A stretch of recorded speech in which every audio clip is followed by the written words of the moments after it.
Hello and welcome. This is a short video of some breakdown of the basic mechanics in Cloudbuilt.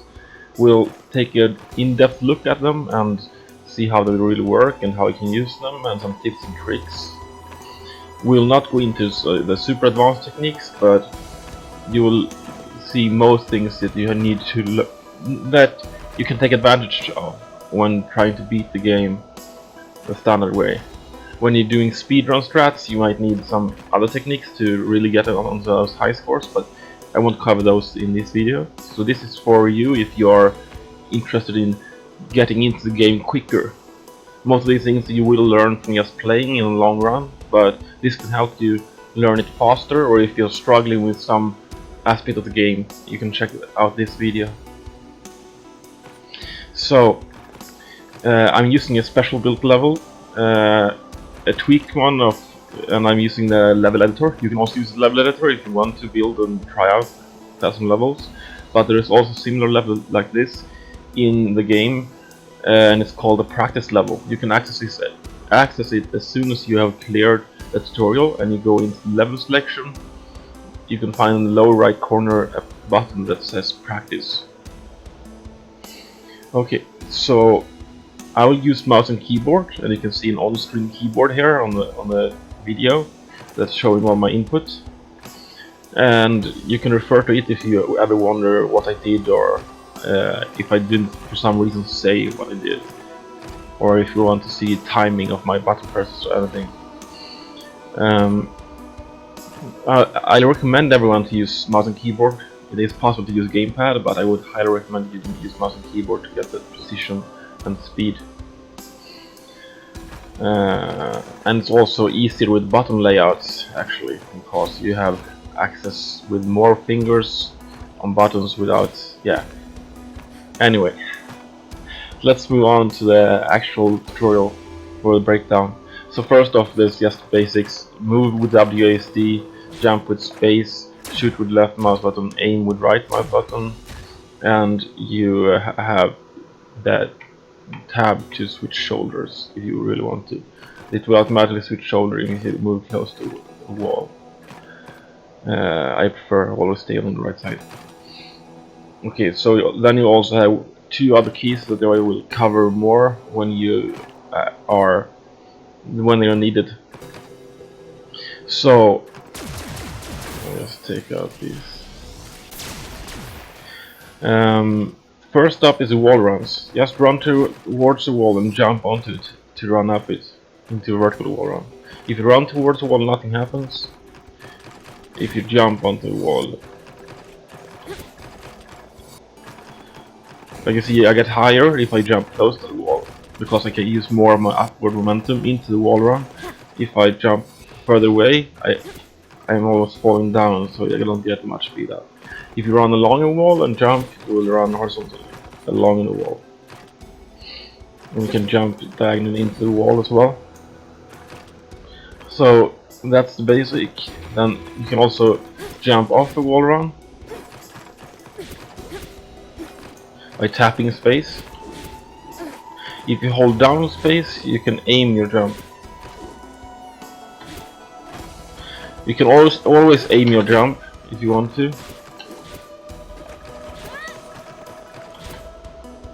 But holding down space gives you more time.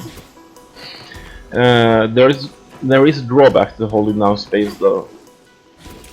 Like that, the 1880 turns is easy with this. If you check this out, I jump up and I don't climb on the ledge, I just jump up on the block. If I use space, you see I had to climb up because I didn't keep my momentum from the wall run into the jump as much.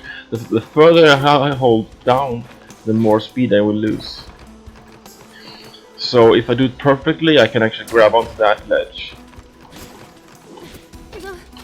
That. If I try to do that when I'm holding down, it will not go as well. Yeah. Same goes with vertical wall runs. If I want to grab onto that one,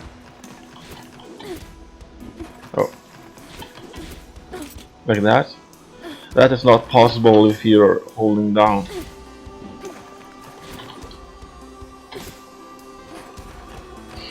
So being quick is always better, but if you want the speed and the distance.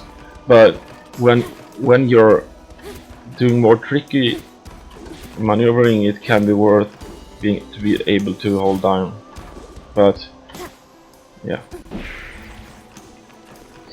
So there is also, if you like I said about momentum in the vertical wall run, if you land with too much downward momentum, you won't be able to run. This wall is so far away that I can't reach it without you have to jump and start running. Oh, by the way, I'm using the R key to restart anytime from the last checkpoint. So that's when more trick situations come in like that. You can also run on curved wall like this, and you can even, you see this sharp bend, I can even run over that. But this last bend is too sharp, so there is a limit to how sharp the edges you can run over. But if you jump, you can always continue. And jump between walls like this. There is no limit to how much you can jump between them. But you can see I'm using my momentum a lot there. But if I'm letting them run longer on the walls, I would lose momentum and lose height and speed. So keep that in mind. Also, let me jump over to that. If I just run and let them follow over the ledge, you just run over the edge of the wall. You don't gain any real distance afterwards. You lose most of your momentum. Oh. But if I jump off the wall, you'll get a lot more. So remember, do deliberate input and do the things deliberately, and you'll get more from it. So yeah, that's about it, I think. For basic wall runs. Now onto ledge grabbing. You have seen me do it a lot already. Just walk over the ledge and you'll grab onto it. It doesn't matter how you walk over the ledge. If you press toward the ledge and press space, you will climb up the ledge. So you can essentially see it jumping over the ledge. If you press away from the ledge and jump, you will jump off the ledge. If you press any direction, you can walk along the ledge. If you don't press and jump, and you can even walk over some corners, but you need to press a direction over the corner. Okay. So that should cover edges. Or yeah, one more detail. Control lets go, but if I press downward, aim downwards and press forward and jump, I will do a shorter jump. If I press slightly forward or any way here, I will do a standard jump.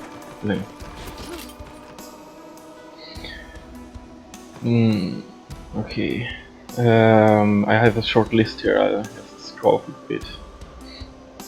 Okay, so let's go with the boost abilities. I can do air jumps, but it drains energy. You can see in the lower part of the screen here, the energy bar. I can do multiple air jumps as long as I have energy. It takes about a third, so I can do 3 jumps if I don't refill my energy mid-air. So there's a little bit of timing. If I just spam my jumps, I won't even reach over there. If I space them out a bit, I can reach on 2 jumps. There is a small invisible recharge period for the jetpacks. If you try to use it too close together, it won't have time to recharge, so you will get less power from the jump. But it's less than a second, or about a second rather, before you can use it again in at full power. So don't think about it too much. It's just something you should know. Okay. The next thing is dashes. Pressing the boost or shift button, you will be able to dash while on the ground, pressing a direction and the boost key in any direction. If you hold it down, you can do continuous dash. It's very fast, but it's always more fast to just spam the dashes, but it's less controllable and it always drains a set amount of energy, so it can be some situations where it's worth to do continuous dash, though it's very rare.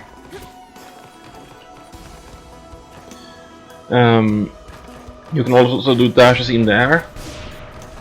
It don't give you any vertical speed, so you cannot use it to get up. There I get up because I hit the wall, but you can't use it to really gain vertical distance unless you use it right as you jump, because you will then use the vertical momentum from your jump into the dash, but you won't gain much extra height. So it's always better to use double jumps if you want height. Like example you see here, it's diagonally downwards when dashing. You can also dash and then jump in the dash, and you will keep the momentum from the dash into the jump and get a much longer jump, but it costs you energy. And it actually costs me a little bit more energy to jump from dash than actually just dashing. An air dash costs me more energy than a ground dash, but it's just slightly. And an air jump is a little bit more expensive than an air dash. You should try it out for yourself and try to figure out what's most effective way for you to move around. In what situations. So I can also I can combine all these abilities how much I want in the air or on the ground, as long as I have energy. Look, I can do dash jumps and dash like that. Play around with it and be creative. So next up is ramps. So over here you can see a couple of ramps.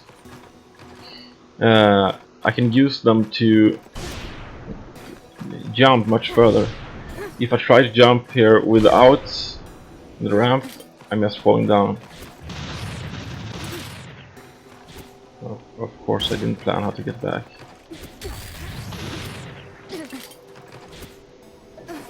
Now I'm showing off abilities I'm not talking about yet, but yeah, you've probably seen the trailer of the game. Anyway, so depending on your speed, different ramps can be useful, and so this is part of practice level, so I recommend you go in here and play around and learn how to use them well. Time your dash and jump as close to the ramp edge as possible. If you're just using a dash, you will not get as far. Dash jump, you will get much farther. And it's only a little bit more expensive, like I said before. Same goes for slides. I should put a checkpoint here. So if I just slide down and holding forward, I reach about the third marker. If I jump, I reach a little bit further. If I dash, I reach the fourth. But if I dash right at the edge, I reach the fifth. Depending on your timing, you will get further.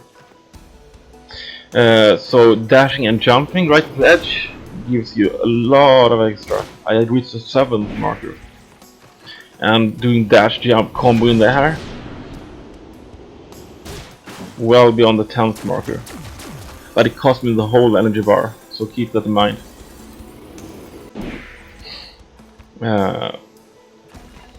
But yeah, that ramps can be very useful if you know how to use them.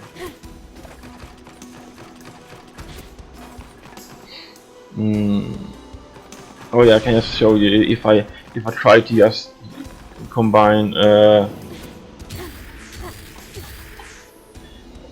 That is also my full bar, and I reached the 8th marker about.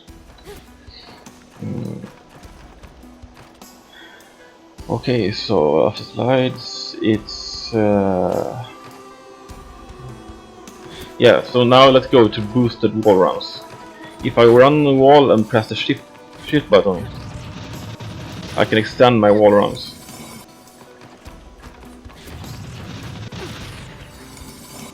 Shift key or the boost button or what you call it. Yeah. Same go for horizontal wall runs.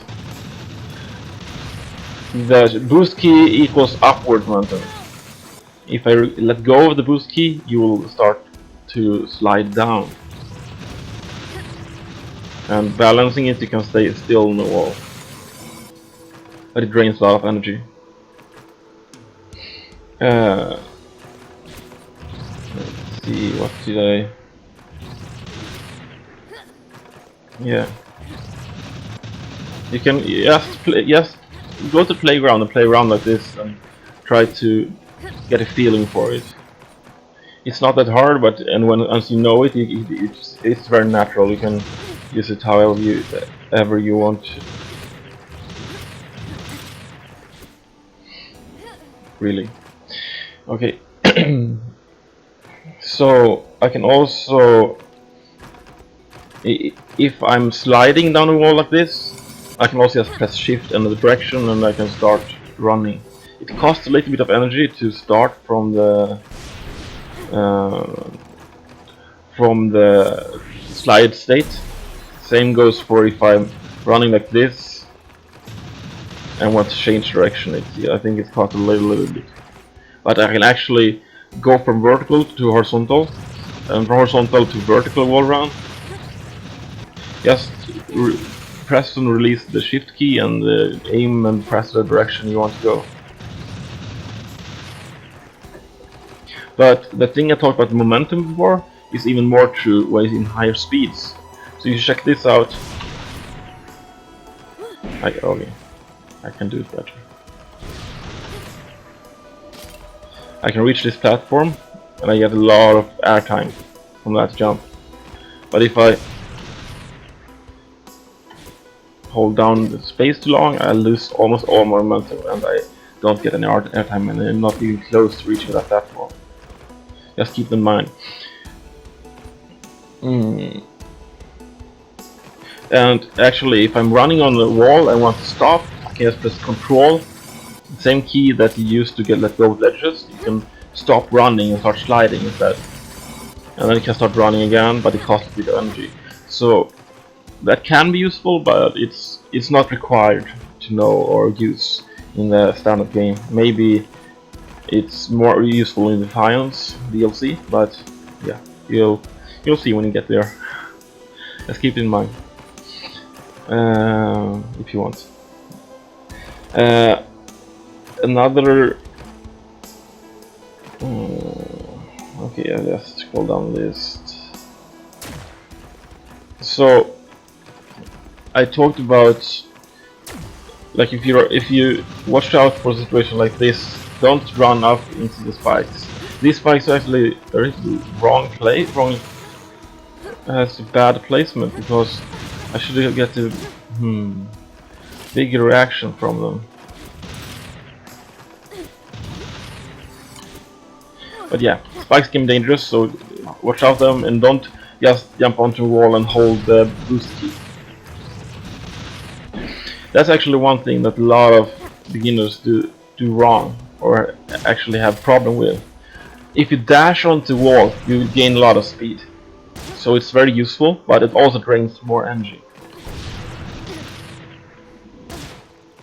So if I dash onto this wall and keep running, it costs me about 2/3 to get over there. If I do it more conservatively, it costs me less than half. and it costs more energy and it's less controllable because of the speed. So if you want control, remember to start running well before you press shift. The same goes for vertical. You can just jump onto the wall and then press shift. There is no stress. Just do it in order. Unless you actually are going for the speed. Like I was talking about before, keep momentum. It's really useful if you want to do advanced techniques, but yeah.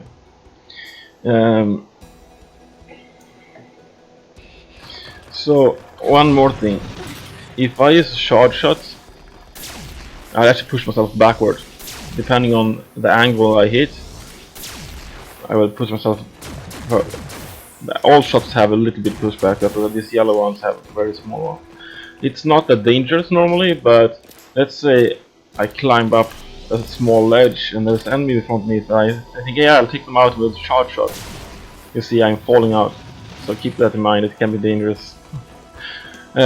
It's also actually useful for rocket jumps, but that's an advanced technique, so you don't have to bother with it. And even more advanced is the dash charge shot. But it drains all the energy and it's advanced technique. You're gonna find info about it in other videos. So a little bit about saving energy. If I want to get up there and I just jump onto this wall and start running, I'm not getting even halfway, or maybe half. But if I do it more like this, there is no issue. I can get up and I still have energy left.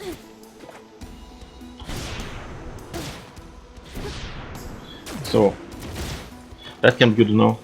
There is many ways to save energy and be more conservative. There is a game mode that you can play on levels that you've beaten, except the tutorial level, that's called Pathfinder. Play that one to really get into how to save energy. It can be really good to save energy when, in some cases, so you can have energy to other situations. So, if I use less energy in one part of the level, I can use more energy in another part.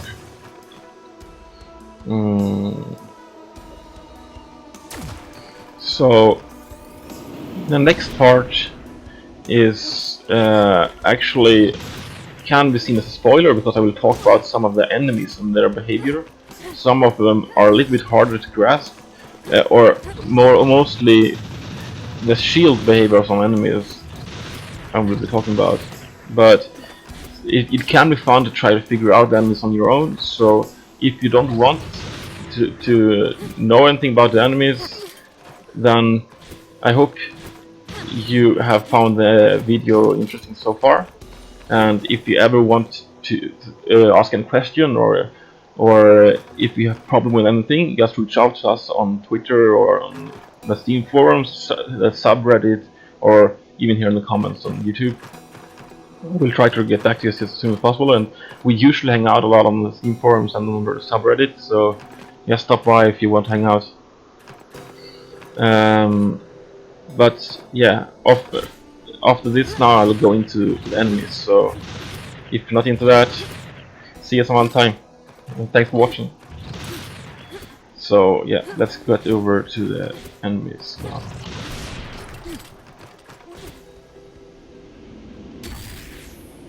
I place a checkpoint here.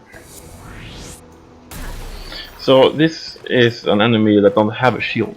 It's not shielded. If I damage it when it don't see me, there's no shield. If I damage it when it sees me, there is no shield. Now, this enemy has no shield now, but if I shoot it, it puts up a shield. Because it don't know where it got damage from. So it's put up a shield to defend itself.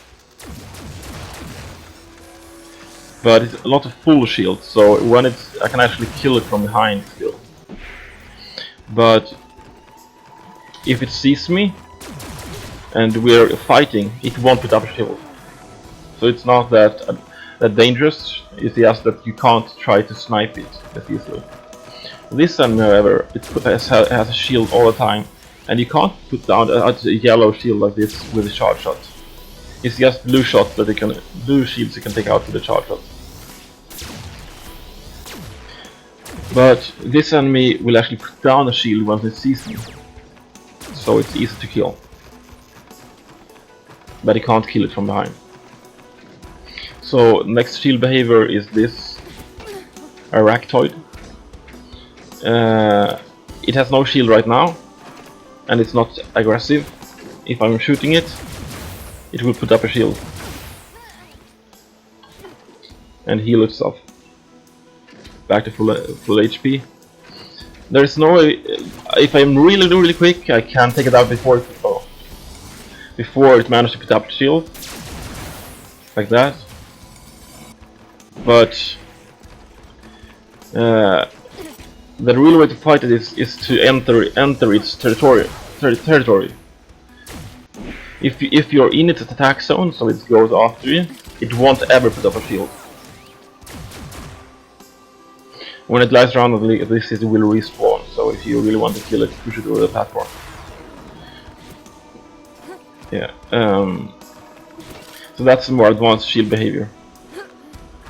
So the last behavior is the hunters. You see from behind it has no shield, I can actually kill it right now. But if it sees me, it will go after me and it has a shield. It will keep that shield up for quite a long time. And it will go after me where it saw me last time. And it's reasonably good at finding me actually. You will see that when you play standard levels. But it's not super good. Like you saw there, I can't trick it. It's actually not that hard to trick it. Just make sure to break line of sight and then do an unexpected turn. Or you can run around an edge in high speed so you get confused. Like that. So there are many ways to trick them. But there's also a way to actually take them down. Oh yeah, I can show you I can take them down before they see me. But if they have seen me and the shield's up, watch closely and you see the shield turning red and then turning off for a short moment. Now. And that interval will get faster and faster till it actually turns off the shield. If I time my bullet right, I can actually kill it before that timer runs out. So yeah, that's all for the shields. Study your enemies. That helps you a lot.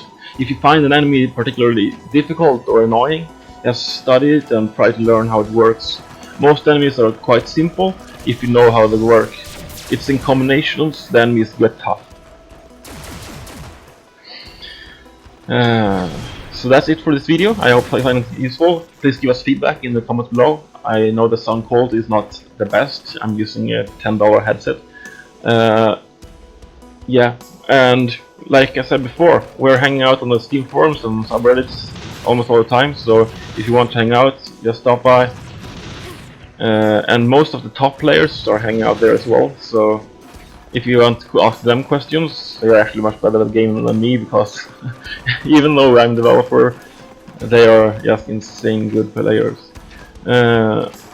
Insanely good players. Yeah, just stop by, and they are mostly happy to answer questions, I think. Yeah.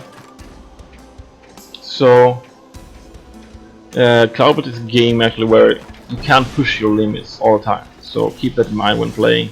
You can't push yourself too far.